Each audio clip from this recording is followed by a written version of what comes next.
Welcome to the Tony and Dakota podcast. It's been a little while, guys, but today we got a real special guest that Tony's going to introduce. This is Lonnie Roy Norris. Oh, wow. I found his middle name online. He has the same birthday as me, September 5th. wow. So we're birthday brothers. Belated birthday. Okay. Yeah, you just turned. I just turned 70 years old. I wasn't going to Wow. announce it because I didn't know if you wanted to share it. I don't mind. This is Lonnie Norris. I know him most from Granite Ridge Builders. He's the VP of sales there still, right? Right. Still serving that company. And then we came to know his son through MBN Properties. We had him on the podcast, and he was awesome. And so since he was awesome, we're like, well, let's go back to the source and see how, if the apple falls from the tree or like if there's different branches of the tree. You know, you never know. So excited to interview you, Lonnie. Thanks for coming back after we couldn't get our sound equipment working the last time. I jinxed things, I guess. But yeah. And Lonnie said he caught some water I got in his something in throat my voice. Sorry about that. on the way here, so you got to give him some grace. Or people are going to like his voice more. Maybe They're they'll like, like dang, it, yeah, yeah. they're like, dang, Yeah, his maybe voice sounds like a DJ voice I now. thought gravel was in, right? Yeah, that's good. Gravelly. Gravelly. Like, Lonnie, do you pick up smoking, or like how did you get that gravel in your voice? That's what it sounds like. Yeah. All right. I think when we had talked before, you know, it's interesting. There's this one model for understanding values, like people's values over time, and I think that you spent a little bit of time at the Bible college, right?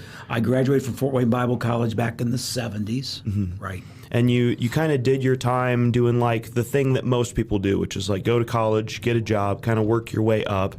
And those values are values that I feel like were kind of pushed on your generation and maybe the next generation. But by the time it got to my generation, we started to get the internet and we started to see like these entrepreneurial values kind of get pushed on us.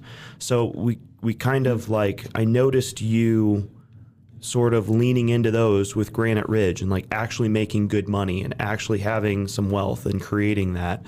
And then it seemed like you sort of shifted again to something I would call like world causes, where you try to do your best to like just help people in any way possible. Because once you earn your money and you realize that like, yeah, I can't really do anything more with all this money that I've got, there has to be something bigger, something more purposeful, something that means something to you. So you guys have been doing some missions work and those sort of things. Like, what do you think? How do you think that your values have shifted over time? Like, did I nail it, or is there something else that has always been true for you? Or Yeah, well, even when I was going to Fort Wayne Bible College, I was still selling real estate. So I had my foot in education and a foot in business, thinking that I'm going to be a businessman. And I think I really compromised what I was called to do, which was more on the mission side in those days. But I justified it by saying, I'll just be a good businessman, and I'll do what I need to do and be a good layman in the church, et cetera, et cetera. But it wasn't enough. And so I came to a point in the 90s where I said, you know what? I think I'm called to something different. I want to say greater, but different. And that resulted in me putting real estate on hold, selling some of my development stuff and putting real estate on hold. And I took myself and my wife and our 4 kids to Russia, where we did mission work for 7 years.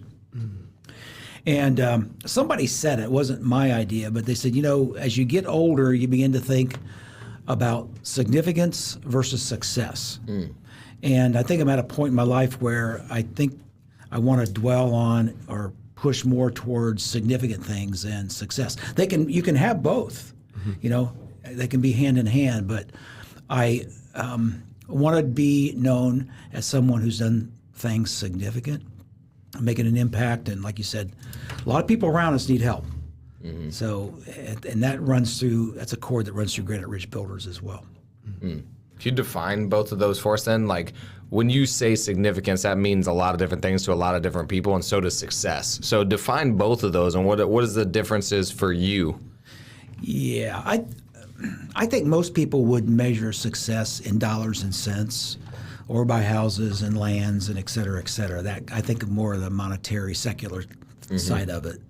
Where significance gets into more of who people are and what they're called to do, helping people get on the right path that's going to bring purpose and fulfillment in their lives, and ultimately also do things that are significant. That makes sense. Yeah. And so what was the difference then? You said that real estate, you were kind of like, doing that in real estate and stuff. Did you feel like you couldn't make as big of a significance as you could, Yeah, in my case, I feel like I was called to missions or to ministry.